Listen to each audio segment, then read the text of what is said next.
La Casa Universitaria del Libro presenta Especiales de Invierno, Mes de la Migración. Muy bienvenidos todos a la Casa Universitaria del Libro, muy bienvenidos también quienes están viéndonos a distancia a través de nuestro Facebook Live. Y bueno, pues explorar nuestro entorno, descubrir los laberintos de la condición humana, hacerlo a través del acto poético. De esto hablaremos hoy, es lo que queremos descubrir a través del trabajo de uno de nuestros más entrañables poetas, Balam Rodrigo.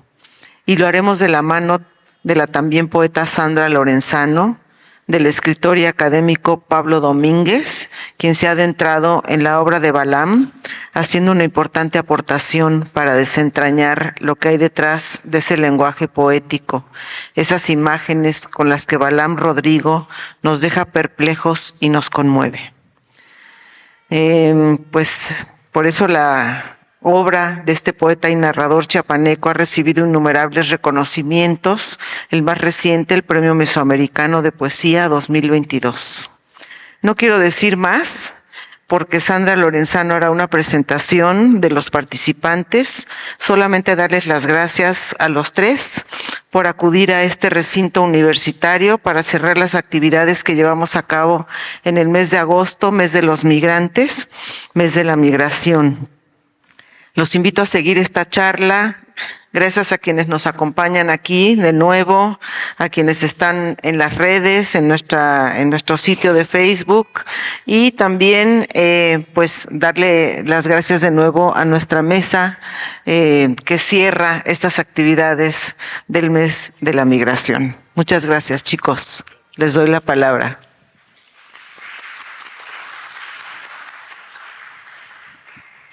Muchas gracias, Guadalupe. Buenas tardes, buenas noches a todas y a todos. Qué gusto estar aquí, qué honor, qué privilegio poder platicar con un poeta como Balam Rodrigo, poder hacerlo junto con Pablo Domínguez y con ustedes. Y en esta casa yo, siempre que me toca o que me invitan a CASUL, a la Casa Universitaria del Libro de la UNAM, lo digo y no me voy a cansar de decirlo nunca, de agradecerle a Guadalupe Alonso que haya vuelto a esta casa un espacio abierto, un espacio generoso, un espacio en el que nos podemos encontrar todas y todos y hablar de aquellos temas que nos inquietan, que nos preocupan, que nos gustan. Es un espacio para compartir, así que gracias, Guadalupe, también por esta invitación y por haber puesto un tema tan sensible para todos nosotros como es el tema de la migración. Aquí, quien más, quien menos, todos somos migrantes o descendemos de migrantes, no hay forma de no serlo prácticamente en el género humano, pero sobre todo en esta Ciudad de México.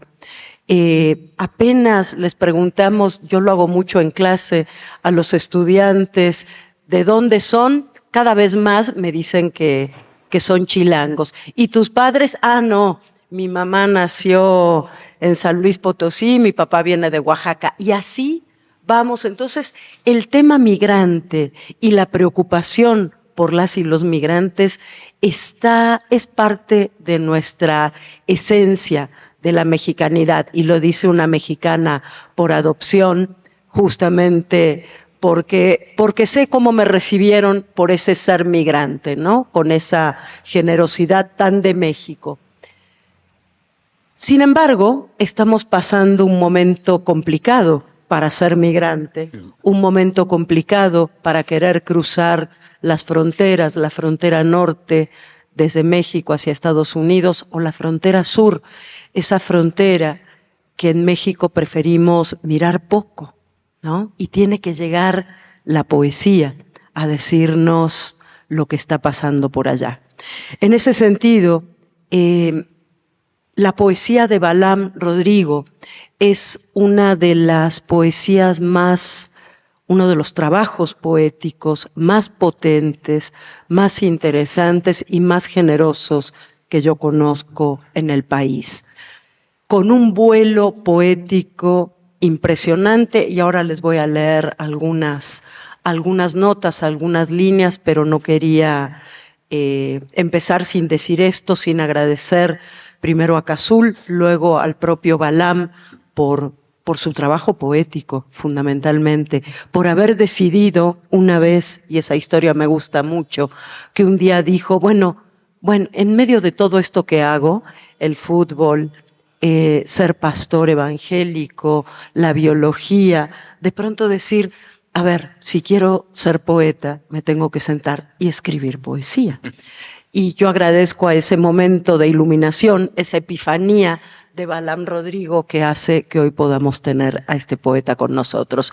Y gracias a Pablo Domínguez, quien ha sido no solo un gran estudioso todo este tiempo de la obra de Balam, sino de mucho de lo que estamos viviendo en el país y que vincula el ejercicio estético con el ejercicio ético frente a la violencia. Y eso es algo de lo que les quiero hablar. No voy a contar mucho de la biografía de mis dos acompañantes, si ustedes quieren contar en qué año nacieron y esas cosas. Por coquetería no se las pregunto. Pero soy desde siempre de las que piensan que para hablar de poesía, lo mejor es empezar leyendo poesía, leyendo un poema, porque se genera, escuchar poesía, genera un ambiente especial, ¿no? Nos ponemos en un ánimo poético diferente que el que tenemos cuando caminamos por las calles o estamos en el metrobús. Entonces, si el poeta me lo permite, voy a leer un fragmento, no completo, del poema que abre el libro centroamericano de los muertos. Lo tengo aquí, pero aquí la letra es más grande, así que lo voy a leer aquí. Que se llama Sermón del Migrante, y entre paréntesis dice, bajo una ceiba. Tiene un epígrafe que dice, declaro que mi amor a Centroamérica muere conmigo. Francisco Morazán, ya hablaremos de eso. Y Dios también estaba en exilio, migrando sin término.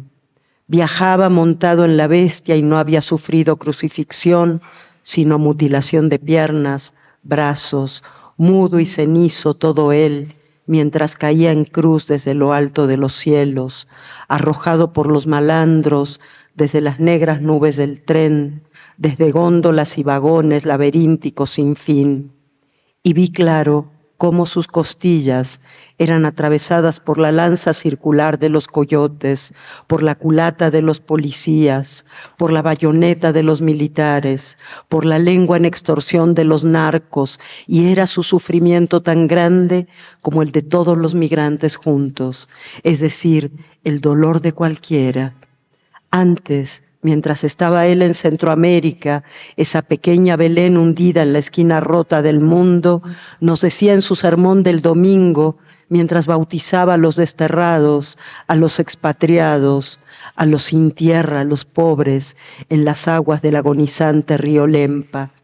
El que quiera seguirme a Estados Unidos, que deje a su familia y abandone las maras, la violencia, el hambre, la miseria, que olvide a los infames caciques y oligarcas de Centroamérica y sígame. Y aún mientras caía, antes aún de las mutilaciones, antes de que lo llevaran al forense hecho pedazos para ser enterrado en una fosa común, como a cualquier otro centroamericano, como a los cientos de migrantes que cada año mueren asesinados en México, mientras caía con los brazos y las piernas en forma de cruz, antes de llegar al suelo, a las vías, antes de cortar su carne, las cuadrigas de acero y los caballos de óxido de la bestia, antes de que su bendita sangre tiñera las varias coronas de espinas que ruedan sobre los rieles elevados con huesos a la espalda del imperio mexica, el Señor recordó en visiones a su discípulo Francisco Morazán y le dio un beso en la mejilla y tomó un puñado de tierra centroamericana y ungió con ella su corazón y su lengua, y recordó que Morazán le preguntó una vez, mientras yacían bajo la sombra de una ceiba, aquella en la que había hecho el milagro de multiplicar el aguardiente y las tortillas: «Maestro, ¿qué debemos hacer si nos detienen y nos deportan?». A lo que él respondió: «Deben migrar 70 veces 7, y si ellos les piden los dólares y los vuelven a deportar, denles todo, la capa, la mochila, la botella de agua, los zapatos, y sacudan el polvo de sus pies y vuelvan a migrar nuevamente de Centroamérica y de México sin voltear a ver más nunca atrás». Iba a pararme en un punto, pero no me acordaba que no había punto. Entonces, pues me parece que la lectura de ese poema nos pone ya en un ambiente casi sagrado, diría yo, y sobre eso quiero hablar. El horror de las múltiples violencias vividas por las y los migrantes, en su mayor parte centro y sudamericanos, que pasan por nuestra frontera, es la materia poética de Balam. Los sueños de quienes arriesgan la vida por alcanzar su sueño, una vida mejor, son la raíz de sus versos. Balam hace honor a esa impresionante frase de Kafka. No se crean que voy a leer mucho, son 2 paginitas nada más, luego los dejo hablar a ellos. Pero la frase de Kafka, quizás ustedes la recuerden, dice así: a mí me parece tal cual para Balam. Dice Kafka: pienso que solo debemos leer libros de los que muerden y pinchan. Si el libro que estamos leyendo no nos obliga a despertarnos con un puñetazo en la cara, ¿para qué molestarnos en leerlo? Un libro debe ser el hacha que rompa el mar helado dentro de nosotros. Eso es lo que creo. Eso absolutamente político y terrenal que tiene el escribir sobre la migración, ese hacha que en el caso de Balam es machete, y ya nos detendremos en la poética del machete, y ahí Pablo creo que nos va a poder contar varias cosas, es a la vez una profunda búsqueda de lo sagrado en la palabra poética. La sacralidad de la poesía es la única forma de responder para Balam a lo sagrado de la vida. Ahí están, hablo de vida humana, pero también de vida no humana, de la naturaleza. No olvidemos que estamos ante un biólogo. Me gustaría que estas ideas, estas palabras que estoy diciendo, que estoy entretejiendo, funcionaran como disparadores de esta charla, para que en primer lugar fuera el propio Balam quien recogiera el guante, para luego pasarle la palabra, el turno, a nuestro compañero de mesa, Pablo Domínguez. Tenemos entonces, voy a nombrar algunos elementos, como para que tú tomes el que quieras o ninguno y digas lo que quieras, eso también se puede. Pero tenemos entonces la frontera como espacio poético, la geopoética, que es algo tan importante y de lo que tú hablas tanto. Por otra parte, el libro como hacha, esta propuesta de Kafka, que rompa el mar helado que hay dentro de cada uno de nosotros. El tercero, que lo acabo de mencionar, la sacralidad de la palabra poética y, por lo tanto, el significado profundo del sentido ético de la creación. Esto me importa muchísimo. Y sumo la idea de memoria. La poesía, dice Balam, es un arte de la memoria humana. La poesía está constituida por los relatos de la humanidad y esos relatos los hemos heredado, los hemos cantado y contado una y otra vez, porque es algo que nos hace humanos, ha dicho él mismo. Estos relatos de la humanidad hacen que nunca sea una sola voz la que habla en la poesía de Balam. Y esta multiplicidad es parte de su ejercicio poético, donde lo mismo podemos encontrar a los poetas centroamericanos, Roque Dalton, Otto Raúl Castillo o Alaí de Fopa, por cierto, que ayer fue el Día Internacional de las Víctimas de Desaparición Forzada, que tiene tanto que ver con estos libros, tanto que ver con lo que sucede en la frontera sur y tanto que ver con una poeta, bueno, con todos los que he mencionado hasta ahora, ¿no? Y con una poeta tan querida en México como fue Alaí de Fopa, a la que tenemos que seguir rescatando y recuperando porque luego se nos olvida que ahí está esta mujer que hizo un trabajo excepcional, o la propia Rosario Castellanos, o los poetas de la Espiga Motinada, de este lado de la frontera, y más allá, acompañan siempre y están presentes de alguna manera en sus versos Borges, y eso nos va a contar Balam, lo que tiene que ver el poema Ajedrez, la Biblia, Fray Bartolomé de las Casas, pero también, y con una fuerza impresionante, y esto Balam lo ha destacado muchísimo, las voces de la oralidad de su tierra, de su lugar. El voceo famoso, que entre nosotros nos hablamos de voz, esa es la verdad, ¿eh? Miren que yo aquí medio lo oculto, pero con Balam no. Siempre necesito chiapanecos cerca para poder vocear. La marca de las lenguas indígenas. Ahí están, entre otras cosas, la antología de Spoon River de Edgar Lee Masters, las noticias de los periódicos. Todo eso hace que la poesía sea un ejercicio colectivo, un ejercicio de suma de voces, de suma de memorias. Entonces yo, Balam, querido, te dejo a ti la palabra ahora. Luego retomaré en algún momento, pero te queremos escuchar a ti para que vayas un poco hilando sobre estos temas y después seguimos con más. Bienvenidísimo. Es un honor estar junto a ti. Muchas gracias.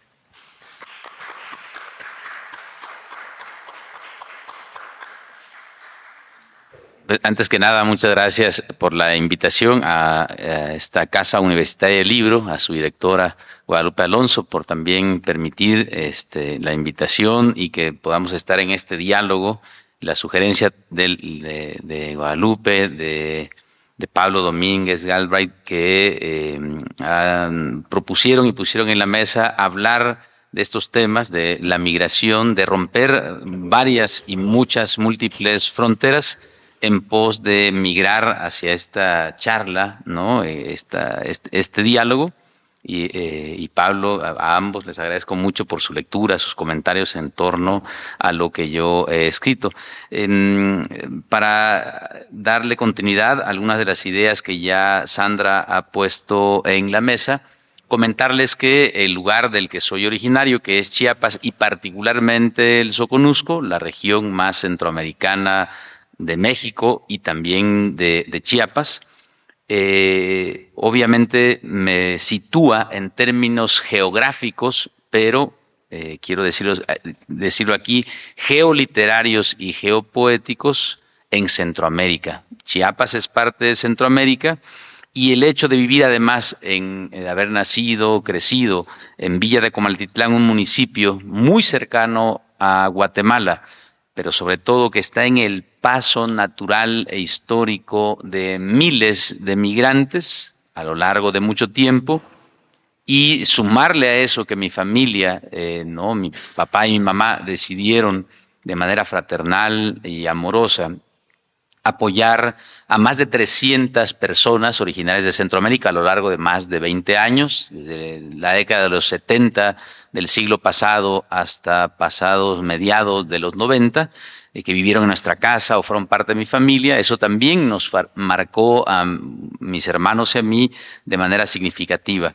Y luego hay un punto importante en esta geopoética, para llamarla de algún modo, el hecho de que migráramos con mis hermanos a la Ciudad de México para estudiar, también nos hizo pensar, no solo a mí, sino también a una buena parte de nuestra generación. Hablo de muchas chiapanecas y chiapanecos que hemos tenido que salir de nuestro lugar de origen para estudiar, trabajar y hacer la vida, en cuestionarnos identitariamente qué tipo de mexicanidad es la nuestra, en tanto que realmente nosotros también somos centroamericanos, es decir, los chiapanecos no hemos dejado de ser centroamericanos, y me refiero a la identidad, la cultura, la cuestión lingüística, gastronómica y demás. Y en términos literarios es claro también que uno de esos puntos que genera un puente de continuidad, un continuum entre Centroamérica y México, y particularmente hasta Chiapas,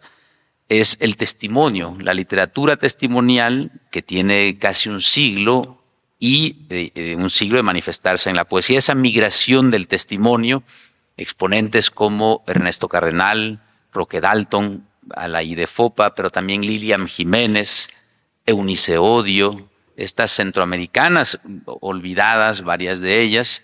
Aquí en México, Telma Nava en algún momento, Efraín Huerta, el mismo Abigail Bojorquez y demás, y ya mencionó a otros chiapanecos de la Espiga Amotinada, antes de ellos hay otros más, han hablado antes que yo de la migración, no específicamente de ese modo. Juan Bañuelos, quizá el más conspicuo de él, el hablar de la migración de mexicanos hacia Estados Unidos.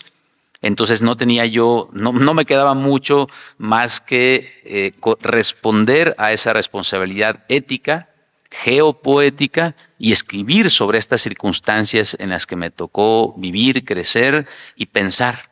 Entonces tenía que yo devolver ese sentido comunitario, centroamericano y geopoético en los libros, en los poemas que yo escribo, sobre un punto geográfico del país que no solo está poco explorado, como si realmente fuese ir de excursión a Chiapas, y no como ir a conocer a los bárbaros, a esos indígenas, esos lacandones de ahí, qué están haciendo, qué han hecho. La cuestión es que este tipo de literatura en Chiapas tiene una larga data, hace rato en la UNAM lo decía, pero tenía escasa o muy poca recepción en México, dado que las circunstancias en las que en otras zonas del país se desarrollaba la literatura eran totalmente otras, muy diferentes. ¿Qué sucede en el caso no solo de Chiapas, sino Guerrero, Oaxaca y Chiapas? La violencia sistemática del Estado y del poder, que tiene que ver con los oligarcas, los caciques, los políticos, los poderosos de siempre, tiene muchísimo más tiempo que solamente del 2006 hacia la fecha, como se marca en el calendario académico en ocasiones, la aparición de las primeras, digamos, de la violencia generalizada en el país.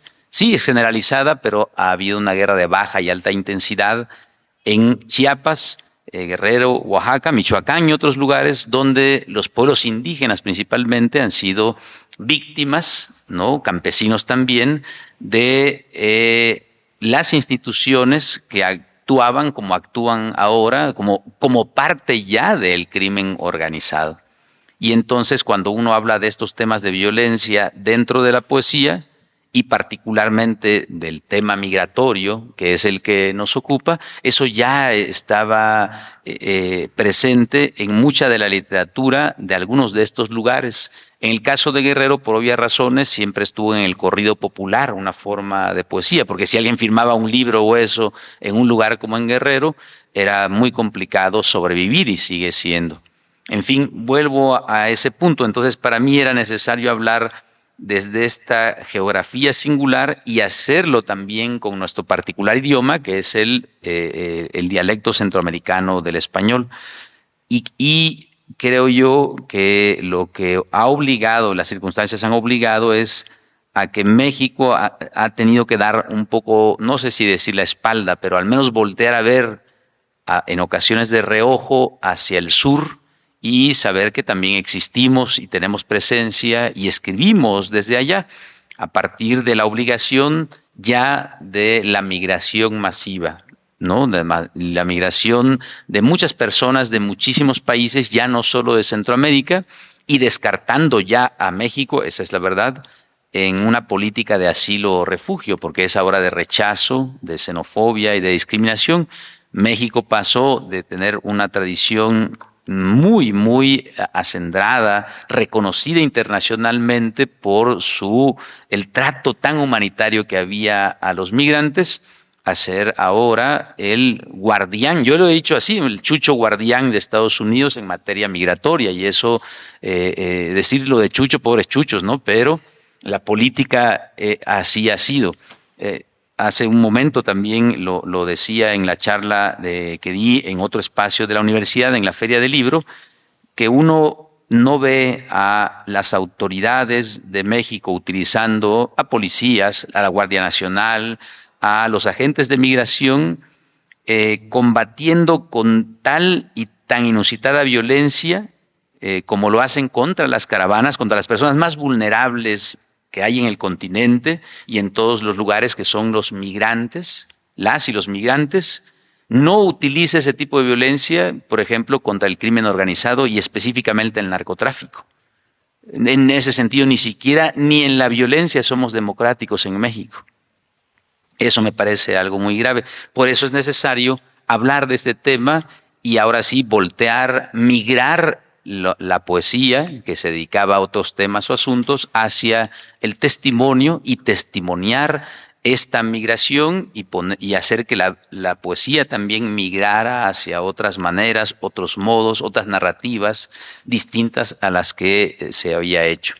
Y para eso es necesario a veces un lenguaje más directo, quizá más coloquial, como lo he escrito y he propuesto esto que he llamado la poética del machete, con la cual creo yo que se identifica buena parte de la literatura testimonial y particularmente la poesía centroamericana.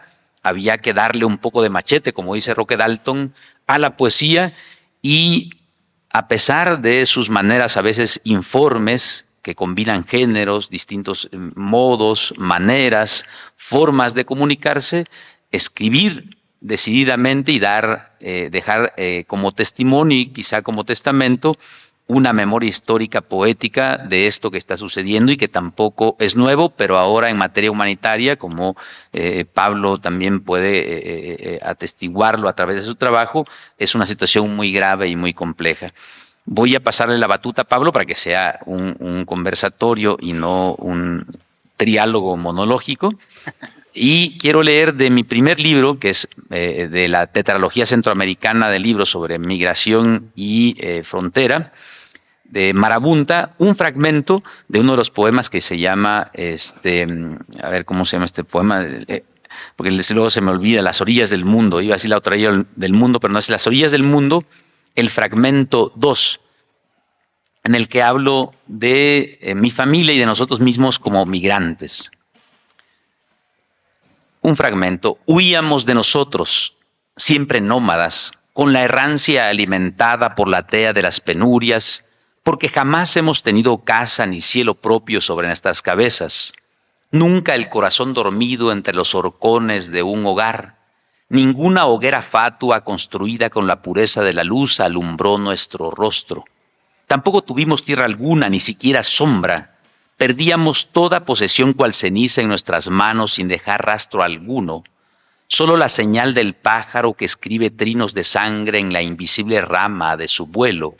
Apenas si breves dueños del aire exhalado que moría al nomás decir un puñado de signos, oscuras palabras.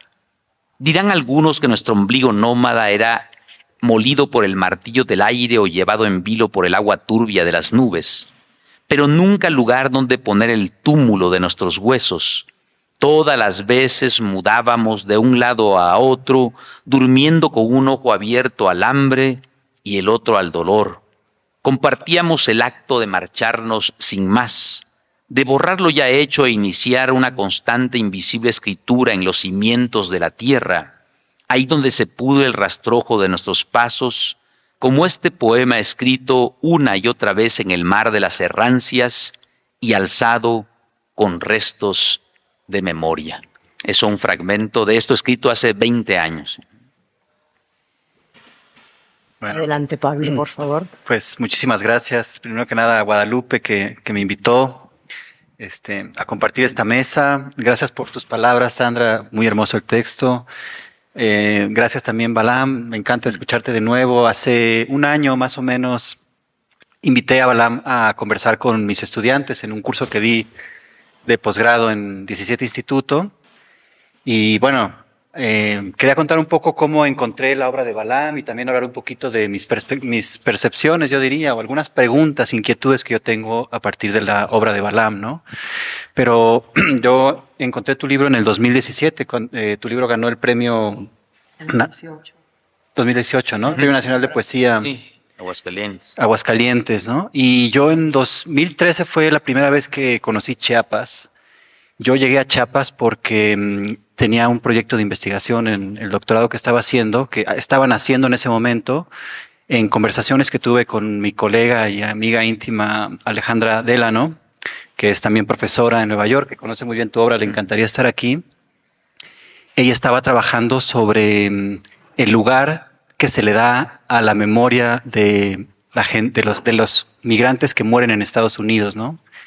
Entonces con ella hice un proyecto de investigación, un viaje a la frontera México-Estados Unidos, a California, a Arizona, a Texas, donde fuimos y visitamos cementerios y hablamos con antropólogos forenses, y hablamos con activistas, y hablamos con periodistas, y hablamos con artistas, preguntándonos cuál era el lugar de la memoria de los muertos migrantes, ¿no? Pensábamos un poco inspirados en un bello libro de una pensadora que se llama Judith Butler.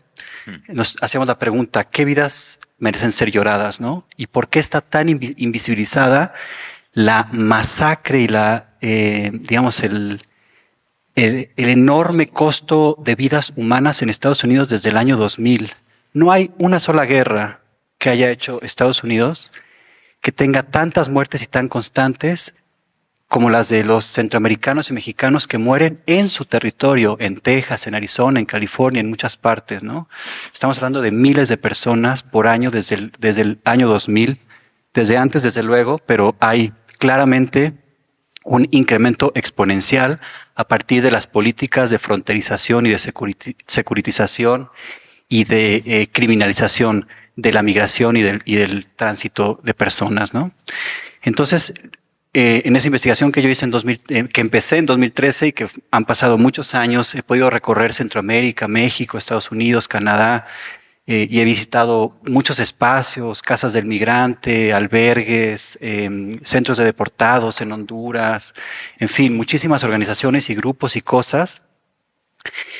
Y siempre lo que me guiaba en esta investigación era sobre todo pensar es el lugar de esas víctimas, de esos desaparecidos, también de esos cuerpos migrantes que aparecen en los cementerios de Tapachula, que aparecen en las masacres tan conocidas en México. En 2010 hubo una masacre que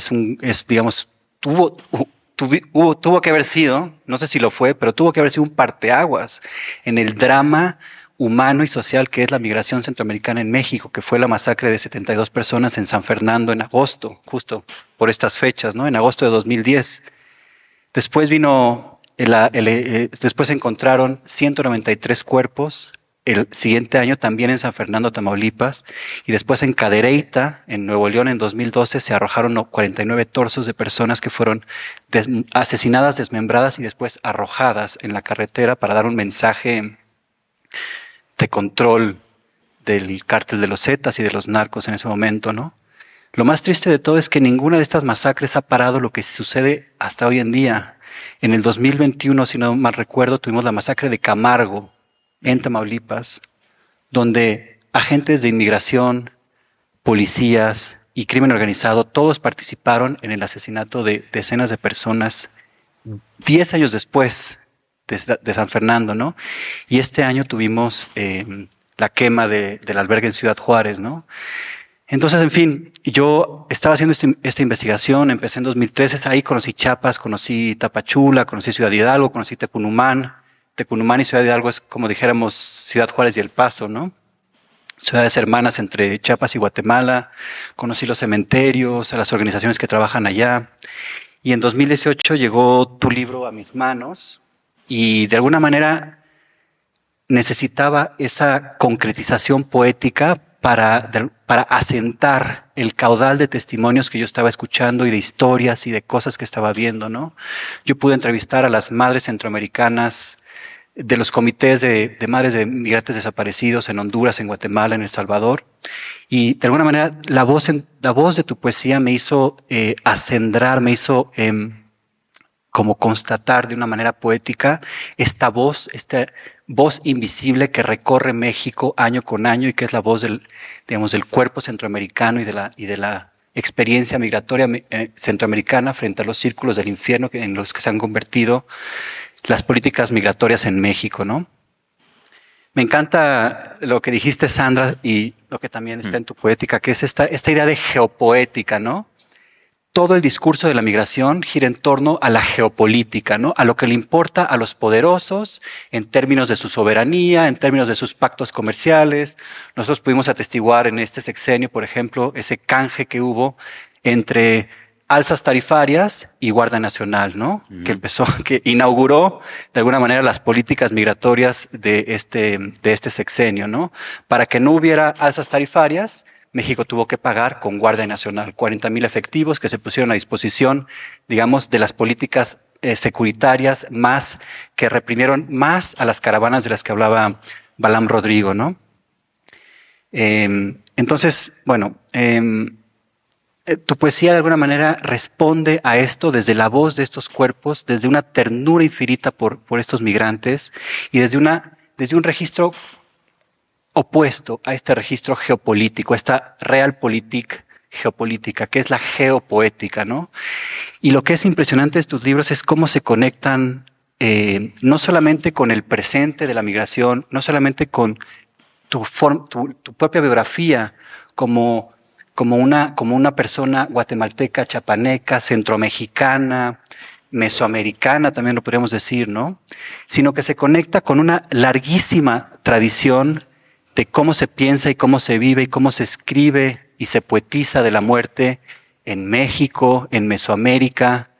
Los referentes de este libro son los referentes, digamos, que atraviesan esa poética de la muerte también, o de los muertos, que es, desde Fray Bartolomé de las Casas, que es quien denuncia todas las atrocidades que se cometen en el siglo XVI en torno, digamos, a la colonización y a la conquista, hasta Juan Rulfo. Hay una presencia increíble, una potencia y una profundidad tremenda en torno a cómo hablamos de la muerte y cómo pensamos la muerte, ¿no? Hace unos minutos estábamos conversando y nos mencionabas que has sido también tanatólogo, ¿no? Que por muchos años has apoyado a las personas que, digamos, de alguna manera hablan con quienes están pasando por un proceso de duelo, ¿no?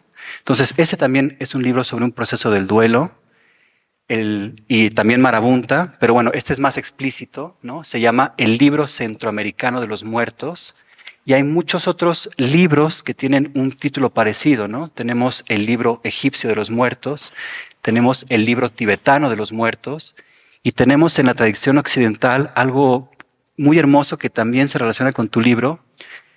Siempre en la tradición latina y medieval existían los ars amandi, ¿no? Los libros para saber cómo amar, ¿no? Pero también, a la par de algo que no se sabe mucho, es que existieron muchas cosas que se llamaron, muchos artefactos literarios que se llamaban ars moriendi, los libros del buen morir. No solamente había los libros del buen amar, los ars amandi, sino también los libros del buen morir, los ars moriendi. Y los ars moriendi intentaban hacer que la persona que iba a morir pudiera morir en paz, digamos, conectada con su mortalidad de una manera que tranquilizara a su espíritu, a su alma y también a su familia, ¿no? Entonces, hay todo esto en este libro. Esa es tu parte tanatológica, tu parte como conectada con esa relación tan profunda con la existencia y con el saber que somos seres destinados a morir, que eso nos hace humanos, por supuesto. Luego también tienes otra faceta que es la faceta de biólogo y la faceta también, digamos, religiosa o conectada con la espiritualidad, ¿no? Esas tres raíces están en tus libros. Me interesa mucho preguntarte sobre la raíz biológica y botánica que puede haber en tus libros. En el Popol Vuh, como sabemos, ¿no? Los primeros estrofas del Popol Vuh, si se pueden llamar estrofas, ¿no? Lo primero que dice el Popol Vuh es: aquí plantamos la semilla. Las semillas son estas palabras. Para el pueblo maya, la palabra es una semilla y la palabra se planta y germina, y así es como se crea el lenguaje. Hay una conexión intrínseca entre planta, semilla y palabra, ¿no? Una cosa que, esto se desvía un poco, pero una cosa que me contaron, tuve la oportunidad de conocer Amazonía y de ir a Brasil, y una cosa que me contaron en Brasil los arqueólogos, antropólogos y etnobotanistas de la Amazonía, es que la Amazonía es uno de los lugares en el mundo que tiene más variadas raíces lingüísticas. Si uno piensa, por ejemplo, en Europa, Europa está constituida por una sola raíz lingüística, que es el indoeuropeo. Y del indoeuropeo salen todas las lenguas que tenemos en la gran variedad de lenguas que hay en Europa. Imagínense tener cientos de indoeuropeos en una región llamada Amazonía. Nos explicaban que hay una relación numérica, digamos, de cantidad idéntica entre distintas especies botánicas y distintas lenguas en Amazonía. Resulta que Amazonía no es una selva natural, es un jardín que se hizo, digamos, donde los humanos intervinieron para crear la variedad de especies que hay ahí y la forma en que estas especies de plantas están localizadas en este territorio, ¿no? Entonces, hay una conexión muy interesante entre lengua y plantas, que también está en la selva lacandona, que también está en la región maya, y que te quería preguntar un poco por eso, ¿no? Si tú todavía crees, o si tú ves también como lo vieron los mayas del Popol Vuh, los mayas quichés, si las palabras son semillas, si las palabras germinan, y cómo podríamos conectar esta cuestión, digamos, de esta intensidad que tienes con el cuerpo migrante, con su muerte, con su lugar de muerte, con su voz, en este espacio de dolor, en esta transmigración que hacen. En tus poemas hablan de migrantes, pero desde el punto de vista de su transmigración en la muerte, ¿no? Y cómo podemos conectar esto con estas ideas tan también poéticas y biológicas de palabras como semillas, ¿no? Empezando por ahí. Gracias. Sí, gracias, Pablo. Pues mira, una de las intenciones justo del libro centroamericano para responder estos últimos comentarios tuyos es el hecho de que mientras la migración natural, es decir, de las personas, ya no solo de Centroamérica ahora, sino de muchísimos países, mencionar que en Tapachula hace un par de años había 72,000 migrantes de 57 países que ya implican Asia, ¿no? África, buena parte de las Antillas y de muchísimos lugares de América, incluidos América Central, Centroamérica y Sudamérica. Entonces, mientras que esta migración masiva intenta llegar hacia el norte, hacia Estados Unidos, lo que yo quise hacer es reflejar el regreso de esos cientos, miles de muertos en un puñado de aquellos que de alguna manera representaran y resignificaran el regreso ya no de los cuerpos, que la materia finalmente es fragmentada, es despedazada, desperdigada, y con los cuerpos esta corporeidad se diluye, pero entonces queda esta vuelta al inframundo, esta vuelta al Xibalbá, y entonces por eso el mismo libro está vertebrado y organizado de norte a sur, en el que vuelven los migrantes a su lugar de origen. Al menos las almas pueden volver, pueden tener un nombre, una voz, ¿no? Y la voz finalmente le da cuerpo a alguien que ya no tiene cuerpo, que incluso perdió su cuerpo. En ese sentido, y combinar también, claro, la tradición y mi propia creencia, pues ahora sí que judeo-cristiana, en el hecho también de que no podemos separarla de este híbrido que somos ahora, este mestizaje entre ese otro mundo, el mundo oral mesoamericano antiguo, pero también presente, con este otro mundo occidental, y combinar ambas tradiciones. Y por eso aparecen tanto elementos bíblicos como del Popol Vuh, por ejemplo. Y justamente en este sentido de por qué hablar de los muertos, aparecen algunos vivos también y algunos muertos, porque si nos vamos a nuestra tradición, al menos en México, quizá Pedro Páramo es uno de esos ejemplos, pero también Macario, este cuento de Beethoven, aunque no es mexicano, supo reflejar muy bien este espacio en el que vivos y muertos conviven en un mismo espacio, ahora sí, geopoético, geoliterario, ¿no? Y poner en libros centroamericanos los muertos en sintonía, la vida y la muerte que forman parte de un todo. Entonces, no podía yo dejar de hablar de los muertos de Centroamérica, cercanos y aquellos que no conocí, y también hablar de aquellos que compartieron el pan y la sal y las tortillas en mi casa y hacerlos hablar ahí, es decir, que todos estuviéramos como una especie de familia migrante en ese libro, para darle un sentido completamente humano, como lo decís. Y en el caso de las plantas, por eso, bueno, el poema que leyó Sandra es un ejemplo, es este sermón del migrante bajo una ceiba, ¿no? Que atiende la ceiba como axis mundi, como eje del mundo, como estos árboles colosales, que además son estas madres dadoras, y platicarles.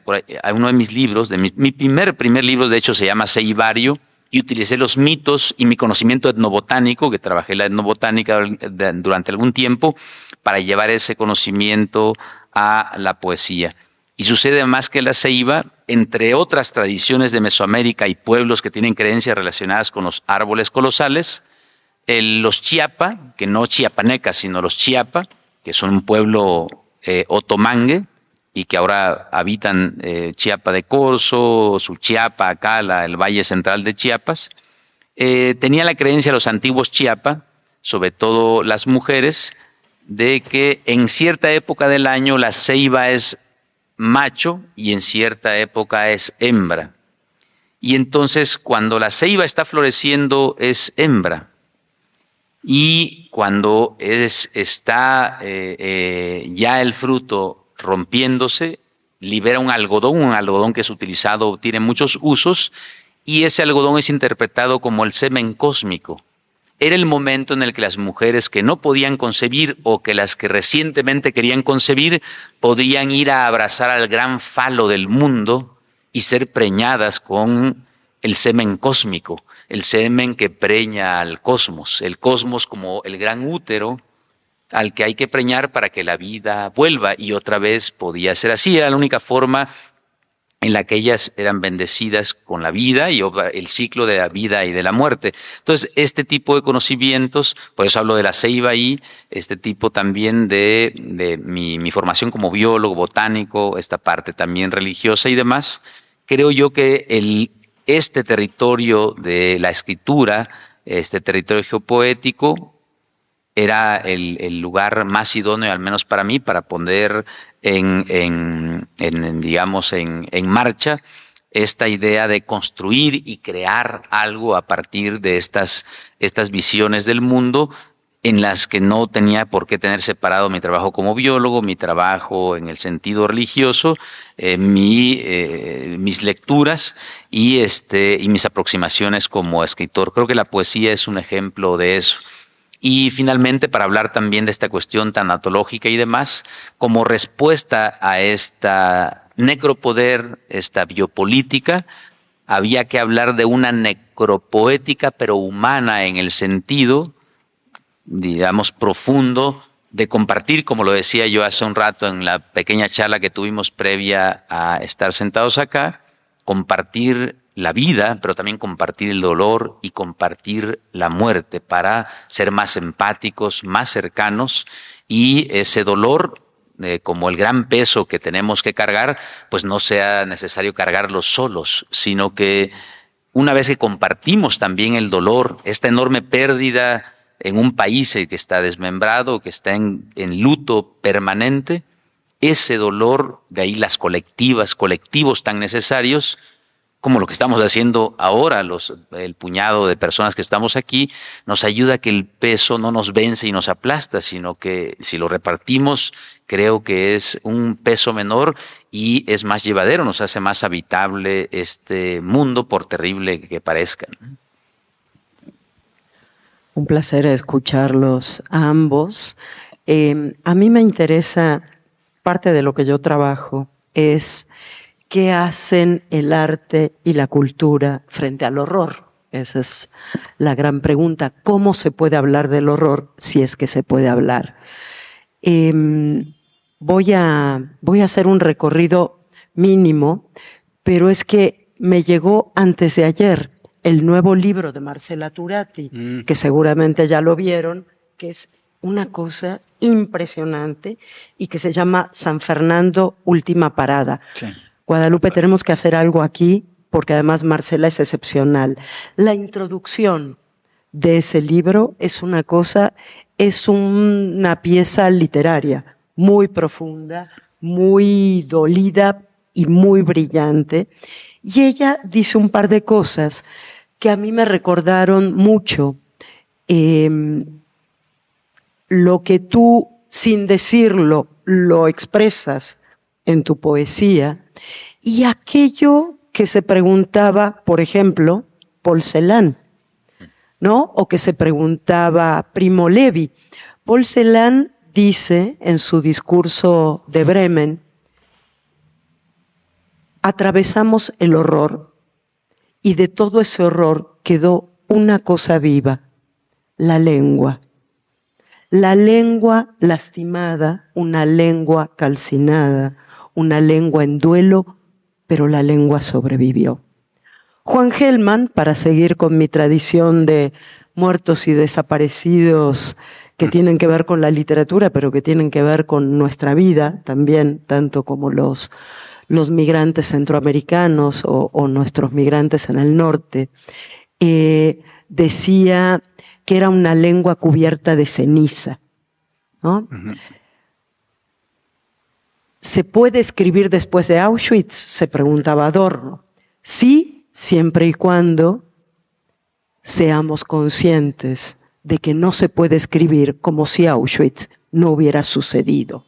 Y aquí hay una cosa interesantísima con tu propuesta poética, Balam, que es, después de tu poesía, no se puede escribir como si el infierno de la frontera sur, y digo frontera sur, pero en realidad todo México ya es una frontera sur, ¿no? Sí. Como si el horror de nuestro país no estuviera sucediendo. Ya no podemos escribir poesía, hacer una película, escribir una obra de teatro, componer una sinfonía o un rap, si no es con esa conciencia, porque la lengua ya es una lengua quebrada, es una lengua lastimada que a partir de esa herida escribe. Y fíjense que Marcela Turati, con su sensibilidad, no siendo poeta, no siendo creadora artística en el sentido en que el Sistema Nacional de Creadores no le va a dar la beca seguramente, pero fíjense lo que se pregunta, es que yo ayer lo estaba leyendo y decía, es que es brutal. Dice, bueno, yo aquí digo que mucho de lo que ella dice, sobre todo con respecto a las preguntas que se hace sobre la incertidumbre que le plantea hablar de estos temas, se vincula muchísimo con tu trabajo poético. Y dice en un momento, estuve en la morgue de Matamoros. Me pregunté muchas veces si hay cosas que no deben escribirse. Si la gente está preparada para verdades tan dolorosas, si existen palabras que alcancen para describir el horror, las atrocidades, la barbarie, la crueldad y otras formas para definir lo innombrable. El tema de lo innombrable, de lo inefable, es un tema que no podemos soslayar cuando hablamos de estos temas, ¿no? Jorge Semprún también decía, ¿hay palabras suficientes para hablar de esto? Y Primo Levi le contesta, y ahí viene mi pregunta. Primo Levi dice, se puede decir todo. El lenguaje nos permite decir todo, pero habrá quien quiera escucharlo. Y esa es un poco mi pregunta ahora. ¿Qué sucede? Primero, ¿cómo surge este lenguaje quebrado, esta palabra quebrada, lastimada, esta palabra de ceniza, pero que a la vez es una palabra sobreviviente y por lo tanto fuerte y decidida a hacerse escuchar. ¿Qué sucede? ¿Cómo surge esa palabra? Y después, ¿quién está dispuesto a escucharla? Y un pedido de una anécdota, si es que hay, de si has leído tu poesía con personas migrantes. Me imagino que sí, y me encantaría saber eso. Sí, mira, además de ahí que sea necesario, en el caso de la poesía testimonial, como vía para comunicar esto terrible, y no solo hablar de las víctimas. En mis libros, en Libro Centroamericano, también le doy lugar a uno que otro victimario, porque no podemos hablar solamente, que hablen solo las víctimas. Uno quiere escuchar como estos juicios, uno quiere saber por qué una persona, un feminicida, por qué hizo lo que hizo. Es decir, uno sí, como parte de estos procesos de duelo, decir por qué hizo lo que hizo, aunque no tenga sentido, es necesario saberlo y es necesario escuchar incluso lo que no queremos escuchar. Alguien tiene que documentarlo, decirlo, para que quede como un antecedente de lo que esperemos que no se vuelva a repetir, o si se vuelve a repetir, que quede constancia de que estos tiempos son terribles, pero que hay alguien, algunas personas a las que les importa y están haciendo algo, por mínimo que sea, para que haya un cambio. Y he leído mi poesía con migrantes hace unos pocos meses.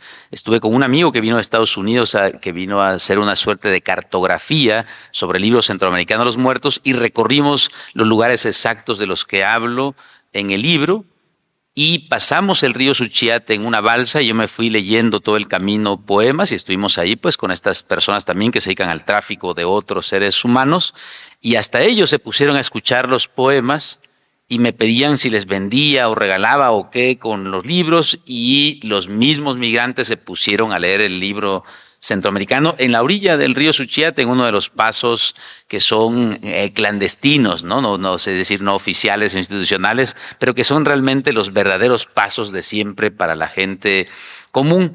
Pero también tengo anécdotas como la siguiente, muy profundas y conmovedoras. Me tocó colaborar y me ha tocado colaborar con la Asociación de Padres y Familiares de Migrantes Desaparecidos de Guatemala. Y entonces la primera presentación que se hizo del libro centroamericano no fue en México. Me llevé de contrabando el libro a presentarlo a Guatemala. Aunque el Fondo de Cultura Económica me dijo que no se podía eso, dije, ¿cómo que no se puede? Pues si pasan tanta gente de allá para acá y cosas y droga y eso, pues que no pase un puñado de libros. No sé si yo los vaya a llevar o no, y no sé quién los llevó, ¿verdad? Aquí no lo voy a decir, ¿no? Para no echarme, ¿no? Ahí, pero alguien los llevó y pasaron. Y entonces, hicimos varias lecturas y una marcha incluso en la que participamos justo para reclamar por las y los desaparecidos, entre ellos estos migrantes, y también la petición que hacían sus familias de que les otorgaran visas humanitarias para venir a México, y saber qué había sido de sus familiares, estar en el lugar donde la última vez que enviaron un mensaje, una llamada, y conocer ese lugar para reconstruir su vida, su muerte, su proceso de duelo y demás. En fin, con todo aquello nos enfrentábamos. Entonces yo también marché con la foto de un muchacho migrante desaparecido. Y en Quetzaltenango, luego de la última lectura o penúltima lectura, presentación del libro, pues obsequié algunos libros a la asociación y otros también pues vendimos ahí. La cuestión es que me dijeron, yo estaba platicando con las personas, ya había terminado el evento, me dice uno de los amigos organizadores, hermanito, mira, te está esperando una familia ahí que quiere hablar con vos porque ya se van y ya el último bus para su aldea se va, entonces quiere hablar con vos porque se quieren despedir, te quiere decir algo el señor, es un padre de familia. Entonces yo salí y ya me dice, es que mire, yo soy fulano de tal, le quiero comprar su libro, como se dice allá, le quiero comprar un libro, su libro. No, mire, se lo obsequio, no. Ya nos regaló uno, ya nos regaló varios, yo le quiero comprar, pero no me alcanza, yo ya guardé para mi pasaje, estaban sus hijos, su esposa y él, pero yo se lo quiero comprar, me ofende si no me acepta. Entonces ya me agarró unos quetzales y me los metió en la bolsa de la camisa. Y digo, ¿a quién se lo dedico? Pues yo, de una manera normal, y estaba Ahí dice, es que usted llevaba la foto de mi hijo ahí. Es para él, quiero que se lo dedique a él porque cuando lo encontremos le voy a regalar este libro.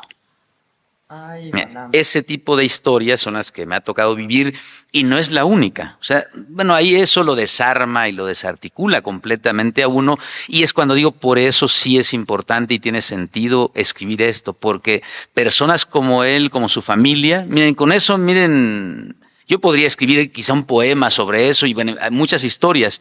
Pero aquí viene a colación el tema. De libros centroamericanos quité algunos poemas e historias más o menos de ese tipo, porque tampoco quería hacer un escarnio, ni un morbo, ni exhibir de alguna manera. En términos éticos y también emocionales y personales, había poemas que tuve que quitar porque no pude concluir o decidí que no era posible por el momento ponerlos ahí, por esta cuestión también, ¿no? de estas emociones encontradas. Entonces, la recepción de mi poesía fue conocido, los libros y los poemas fueron conocidos mucho antes en Centroamérica, muy bien recibidos antes de que se publicaran aquí en México los libros. Y otra anécdota muy interesante, las viudas de Chichoy, de un lugar en Guatemala, que sus maridos, hijos y demás fueron masacrados, casi todos los hombres de esa aldea, y ellas fueron abusadas y demás por el ejército guatemalteco. Yo ahí fui a hacer una lectura cuando estos libros no estaban publicados. Y entonces, al final del evento, la señora, la líder de ahí, una de las viudas, tomó el engargolado con los poemas. Este es nuestro, se nos vamos a quedar. Y dice, se lo vamos a devolver más tarde, o se lo vamos a llevar allá, donde está quedando en Quetzaltenango. Entonces fue y le fueron a sacar copias para sus grupos de lectura. Si es que lo vamos a copiar, espérenos ahí y lo vamos a invitar a cenar y a comer y nos va a esperar. Entonces, ese tipo de cosas para mí es una maravilla, ¿no? En ese sentido. Y hablando de estas historias que tienen que ver con migrantes, espero no extenderme, voy a leer del Tañedor de Cadáveres uno de los poemas que bien podía haber formado parte de alguno de estos libros, pero que es una historia que me contó un muchacho que trabajó con la persona a la que le pasó esto, un menor de edad también. Entonces quiero leer esto que es de El Tañedor de Cadáveres, otro libro. Este poema se llama Carpero, Saltillo, Coahuila. Bajo el sol de Saltillo levantamos la carpa.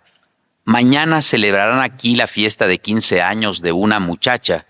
Habrá música, baile y cervezas. Cargamos los fierros y atamos lazos de plástico en las 4 esquinas de la lona más grande, parecida a la piel viva y reseca de los dinosaurios que poblaron hace millones de años esta desértica tierra. Para matar el tiempo, antes de que lo apuñale el sol, escuchamos la radio y sabemos que las mismas canciones serán tocadas por el conjunto norteño que amenizará el festejo. Es hora de comer y repartimos los tacos de frijoles, los tacos de carne asada, la salsa de chile güero, las sodas. Arriba, el sol es una luciérnaga gigante que gira lento en el frasco de vidrio de un cielo sin nubes, lleno de pájaros de polvo de espesa y sucia luz. La mujer de la estación de radio nos lee una noticia asombrosa. Christine Xiangxin Li, de 17 años, estudiante de Ingeniería Química de Malasia, recibió por error $4.6 millones en su cuenta de Westpac, el banco más grande de Australia. Sin embargo, en lugar de notificar al banco o a las autoridades, se gastó $1 millón en bolsas de lujo, joyas y otros artículos. Christine fue arrestada cuando intentó salir de Australia con destino a Malasia. Ahora deberá comparecer ante un tribunal en Sydney y devolver todo el dinero. La magistrada Lisa Stapleton, al escuchar el caso, dijo que no procede como crimen. Es dinero que todos soñamos tener. Al igual que Christine Xiangxin Li, nosotros también soñamos. Ni bien la locutora ha terminado de leer la nota, nos lanza en directo la pregunta: ¿qué haría usted, radioescucha, si por error aparecieran $4.6 millones en su cuenta? Ninguno de nosotros responde de inmediato. Tragamos lento, rumiamos con ira la carne de cartón de los tacos, los frijoles, el ligero sabor a detergente de las tortillas de harina. Nos servimos a grandes cucharadas la salsa, un vaso más de soda, caliente como orines de perro. Somos 4 levantando los 20 metros de sombra. el Terminator, el Pokémon, el Catracho y yo. ¿Tú qué harías con esa plata?, me dice el Pokémon. Llevaría a mi mamá con los mejores médicos de Estados Unidos para que la curen. Luego le compraría una casa a mis papás y enterraría a los demás en el desierto para que no lo encuentren. Terminator, ¿qué harías con toda esa feria?, le pregunto. Me iría para el otro lado y me conseguiría una de esas morras que salen en VS1. Compraría una troca bien perrona y tuneada y llevaría a la morra conmigo a pasear a las playas de Miami, pero le dejaría la mitad de la feria a mi familia. El Pokémon responde sin que nadie le pregunte. Contrataría a unos sicarios para que maten a los narcos que levantaron a mi hermano y a mi papá. Luego me iría a los Estados Unidos y pondría con mi esposa un restaurante de comida mexicana en Phoenix. Ella cocina muy sabroso. Volteamos a ver al Catracho, que mira hacia la calle sin decir nada. Es el más trabajador de todos. Llegó a Coahuila el año pasado. Como no tenía dólares para pagar la cuota, los narcos lo aventaron del tren y se lastimó las costillas, la nariz, la mano derecha. El padre del albergue para migrantes, el padre Pantoja, lo llevó al hospital y ahora trabaja con nosotros en el staff cargando cables y bocinas, lazos, tubos, lonas. Reúne dinero para pagarle al coyote que lo llevará hasta Atlanta, Georgia, donde se reunirá con sus hermanos. Al ver que permanece sin hablar, le pregunto al Catracho, ¿qué harías tú con los $4 millones? El Catracho respira hondo y jala del gatillo de su voz para decirnos a quemarropa. Yo compraría todos los paisajes que vi montado en la bestia.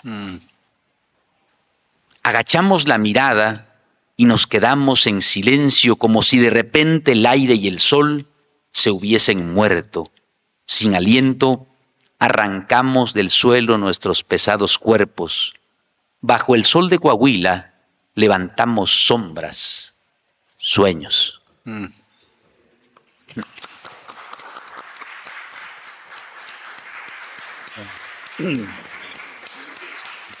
Creo que ese poema lo leí el año pasado, no sé dónde.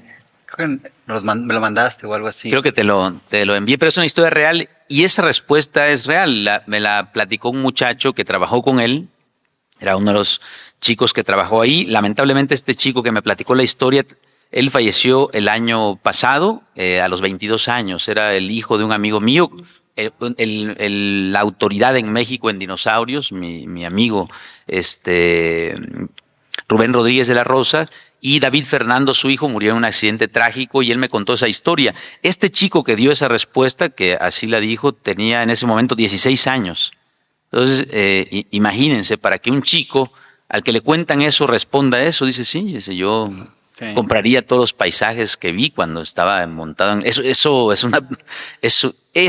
por eso tiene sentido hablar de eso. Después de lo que le pasó, lo que le hicieron, responder de esa manera, el mundo tiene esperanza. Es decir, una persona como esa, con esa honda humanidad, miren, eso lo desarticula como lo que me dijo este señor en Guatemala. Y por eso tiene sentido seguir escribiendo estas historias, seguir haciendo esta memoria de todos, ¿no? Sí, claro, lo que ese Catracho quiere comprar es lo que no se puede comprar, ¿no? Sí. Está totalmente, digamos, desvalorizando el dinero, ¿no? De alguna manera y infinitamente valorizando todo lo demás, ¿no? Es muy bella su respuesta, sin duda.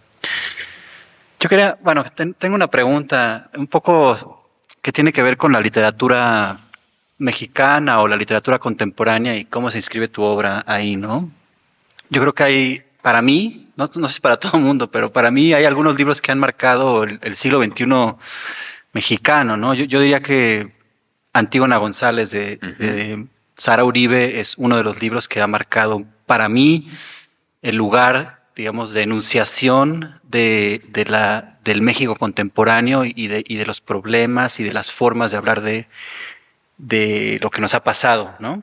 Que ha sido pues digamos, el regreso, el retorno o más bien la explicitación de la desaparición forzada en México, ¿no? Y el drama de esta desaparición forzada que es un fenómeno que sucede por muchos otros fenómenos que están detrás, que están sucediendo, ¿no? Y que se explicitan en la posibilidad de ejercer la violencia quizás más cruenta, que es la violencia de desaparecer a una persona, ¿no? Que queda en este estado un poco ni vivo ni muerto y que le hace doblemente el daño al familiar que lo padece, ¿no? Es mucho más angustiante quizás la vivencia de saber que tienes un familiar desaparecido a quizás la certeza que puedas tener que haya sido asesinado, haya sido violentado, pues ya tienes esa certeza, ¿no? Entonces, Antígona González de Sara Uribe es un poema que conecta con algunas de las, digamos, de la violencia de desaparición forzada. El poema se escribió en 2010, habla mucho de San Fernando. Otro libro quizás que haya marcado recientemente, me parece a mí, la profundidad de este drama mexicano contemporáneo es quizás El Invencible Verano de Liliana, ¿no? Uh-huh. De Cristina Rivera Garza. Y tu libro, el libro Centroamericanos de los Muertos, ¿no? Hay muchos otros, pero lo que quiero conectar con estos tres es esta idea que lanza Cristina Rivera Garza de necroescritura y desapropiación. Lo que hay en Antígona González, el poema de Sara Uribe, es una estructura poética que conecta la Antígona de Sófocles con otras Antígonas, con el presente, pero que si uno lee las notas al final del libro de Antígona González, casi todo lo que está dicho en ese libro son reproducciones de otros textos, ¿no? El Invencible Verano de Liliana, bueno, es un texto testimonial, ¿no? Del feminicidio de la hermana de Cristina, pero también en otras partes de la obra de Cristina Rivera Garza habla de esta idea de qué significa desapropiar algo, ¿no? Un poco como hace el Catracho con los paisajes, cómo desapropias algo, cómo lo haces tuyo sin que sea tuyo, ¿no? Y aquí entramos un poco al tema del palimpsesto, ¿verdad? Esta escritura sobre escritura. Entonces, el libro Centroamericano de los Muertos está lleno de palimpsestos. Una parte palimpséstica muy importante de este libro es el primer testimonio que tenemos de denuncia de la violencia contra los habitantes de las Américas, que es el pequeño libelo que escribe Fray Bartolomé de las Casas, que se llama brevísima relación de la destrucción de las Indias, ¿no? Uh-huh. Una cosa que me sorprende de ese libro que me explicó un gran profesor que se llama Serge Krusinski, un gran especialista en textos coloniales, es que muchos de los testimonios que escribe Fray Bartolomé de las Casas, donde se explica cómo quemaban los pies de grupos indígenas en México, en Centroamérica, está también el Caribe, o sea, está toda, uh-huh. Hay una geografía del dolor en el libro de Fray Bartolomé, pero una cosa que descubrí a partir de Serge Krusinski es que lo que él dice sobre los asesinatos y sobre los maltratos en América, él ya lo había escrito hablando de la destrucción de África. O sea, hay una relación palimpséstica ya en el propio texto de Fray Bartolomé, ¿no? Fray Bartolomé está tomando pedazos de otros textos que él escribió sobre otra destrucción en el pasado para ponerlas en su libro y decir que esto es lo que está pasando en el presente, ¿no? Entonces hay una relación muy interesante entre lo que es y lo que ya ha sido y la repetición, ¿no? Y en tu libro está también todas estas fuentes, todas estas formas palimpsésticas, estas necroescrituras que también están en Sara Uribe, que también están en Cristina Rivera Garza. Y te quería preguntar un poco cómo te relacionas con esto, cómo lo ves dentro del contexto de estas obras literarias mexicanas contemporáneas y también incluso con Fray Bartolomé, si lo quieres comentar. Sí, mira, y además tiene que ver, y como yo he dicho, ¿no? Mi libro también tiene esta tradición centroamericana. Hay que, uno de los libros de los que es muy cercano al libro centroamericano son las historias prohibidas del Pulgarcito de Roque Dalton, claro, que utiliza una serie de elementos históricos también, los interviene, hay política, hay poética, hay historia, y lo que hace él, intenta hacer y recrear una microhistoria de Cuscatlán, del Cuscatlán histórico, del Cuscatlán pipil, hasta el Cuscatlán de nuestros días, pasando por la colonia, pasando por siglo XIX, el siglo XVIII y demás, y hablar justo y exhibir las falencias, las vergüenzas, los genocidios uno sobre otro las injusticias del pueblo salvadoreño. Eso también me sirvió a mí como ejemplo para poder también tener y crear este libro Centroamericanos Muertos. Y se conecta con estos otros libros. Bueno, Marabunta lo escribí en 2003. El libro Centroamericanos Muertos,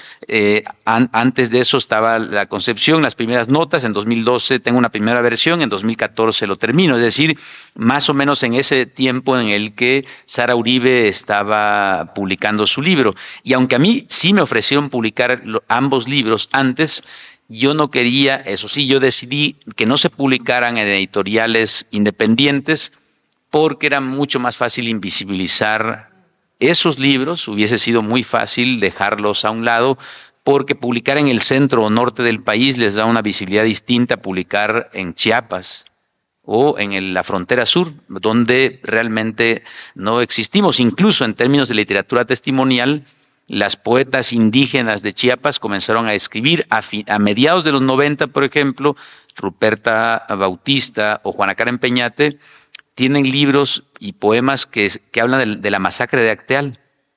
Pero como son mujeres y son indígenas y son de Chiapas, las mujeres que se incluyen en la academia dentro de la poesía o el testimonio comienzan a partir de mediados del 2000. Entonces, esas masacres que son de indígenas son borradas. Y ahí viene este asunto. Todo eso sirve como un caldo de cultivo y obviamente estas necroescrituras naturalmente tenían que surgir en un país en el que esta necropolítica lo estaba aplastando todo.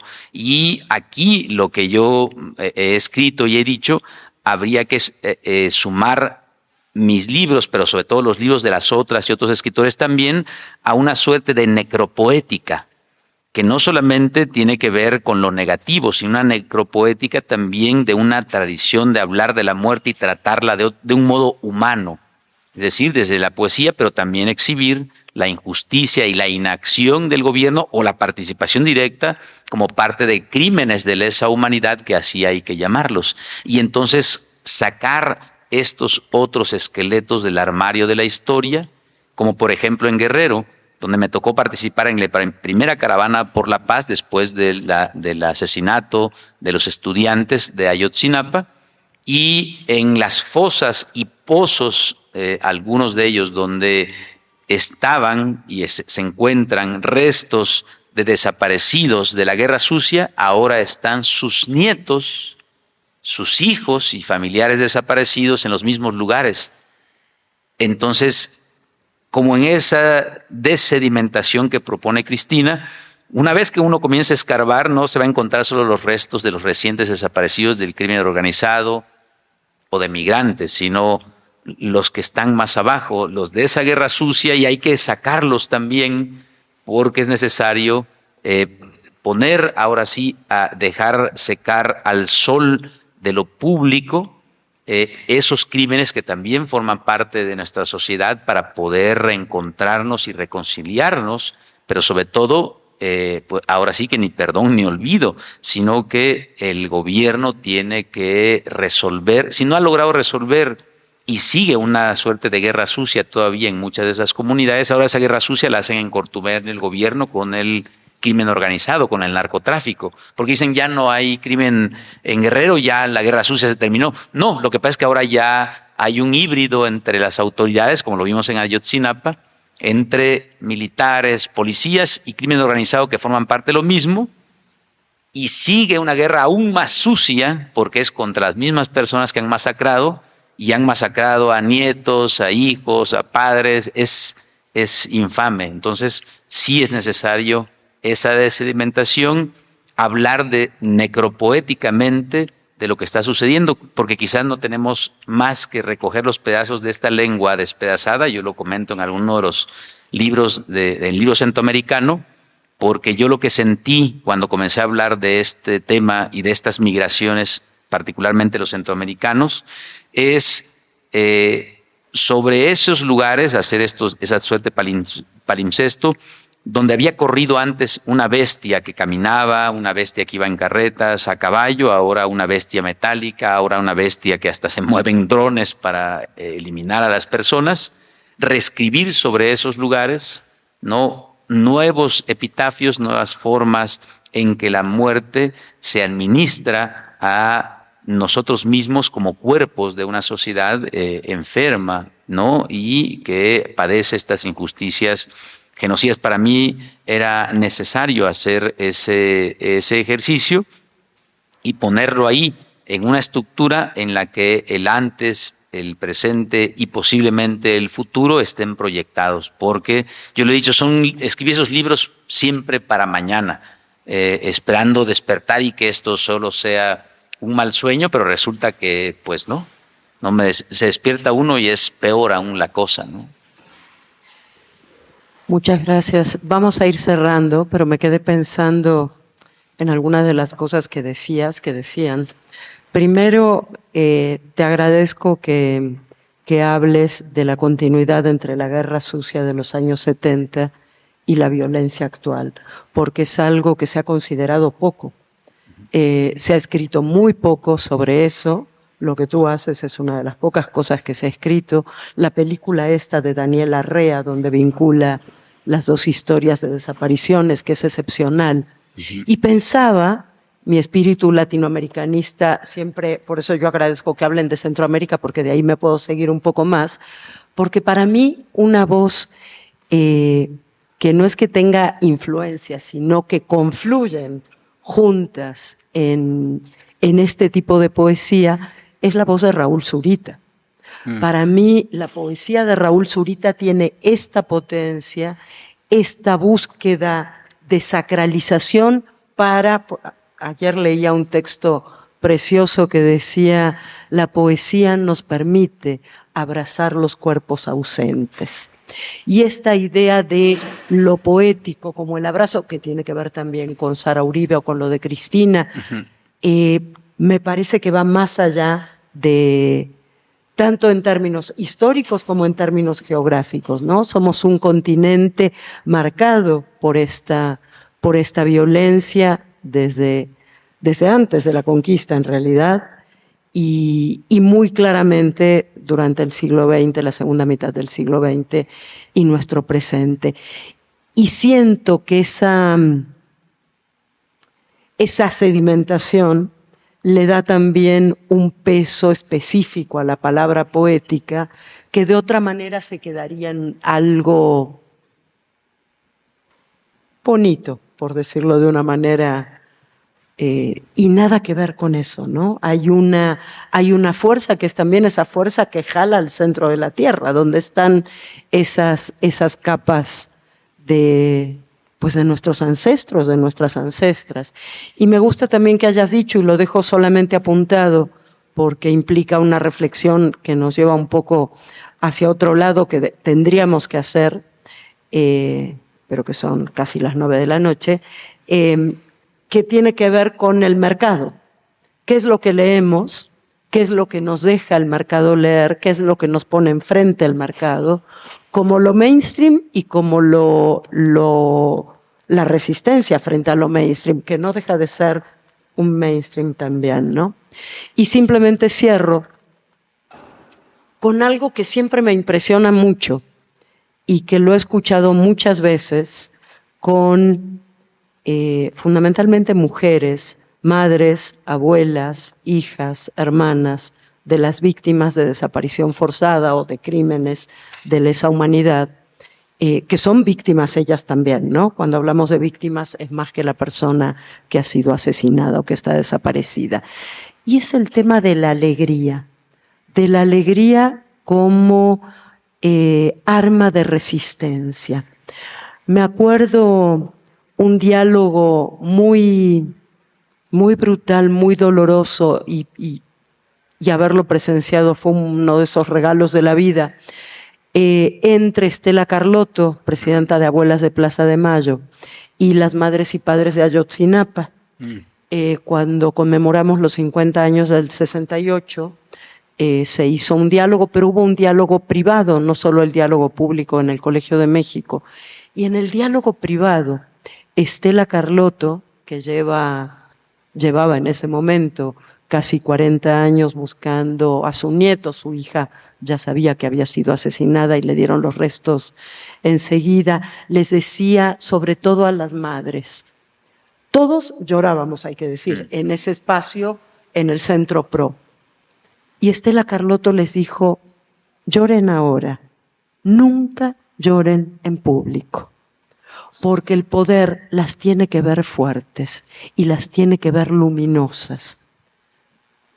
Cambio un momentito, pero no es tanto. La hija de un desaparecido de la Guerra Sucia Mexicana, Tania Ramírez, activista militante del Grupo Hijos y directora de REDIM, la Red de Derechos de la Infancia, siempre dice, no nos pueden quitar la alegría.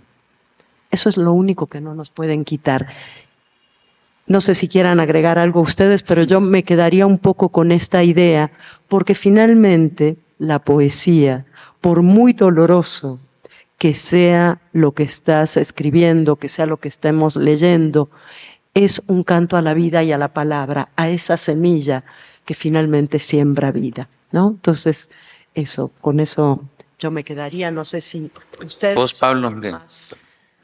Bueno, a mí me gustaría escuchar al público, pero ya nomás para terminar, para cerrar, solo quisiera decir rápidamente que hay muchas veces, a veces se pueden leer este tipo de trabajos o documentales como una especie como de conmiseración al migrante, ¿no? Como de victimización, como de, no sé, pobrecitos, etcétera, ¿no? Pero yo creo que lo que hay que entender muy potentemente es que la migración es una fuerza insurreccional, es una desobediencia civil transnacional, es una potencia transformadora, es lo que ha transformado el imperio, digamos, económico y político que es Estados Unidos, es solamente a través de la migración y de la potencia digamos, de este modo de ser humano, que es el modo migratorio en que somos, que es el modo en que cruzamos o que cruzaron quienes habitaron aquí por el estrecho de Bering, que después de Aztlán vinieron al ombligo del mundo, y que en el principio está el movimiento, como decía Heráclito, ¿no? Uh-huh. Como decía también Epicuro. O sea, hay que pensar que solamente a partir de la migración, solamente a partir del movimiento, es que las especies humanas germinan, las especies humanas se mezclan y las potencias continúan dando frutos, ¿no? Y siendo más potentes y más fructíferas. Entonces hay que cambiar también el discurso y decir que lo que hicieron las caravanas en el 2018 fue un acto de desobediencia civil transnacional, y no se trataba de México y de Estados Unidos, se trataba también de desobedecer los mandatos de los presidentes, de los falsos presidentes que tenía Honduras y que tenía Centroamérica en ese momento. Muchas personas que salieron de Centroamérica en esos años votaron con sus pies, de alguna manera protestando contra sus realidades, ¿no? Entonces son una fuerza insurreccional, son una desobediencia civil transnacional y son una fuerza transformadora y regeneradora de pueblos. Yo así lo vería.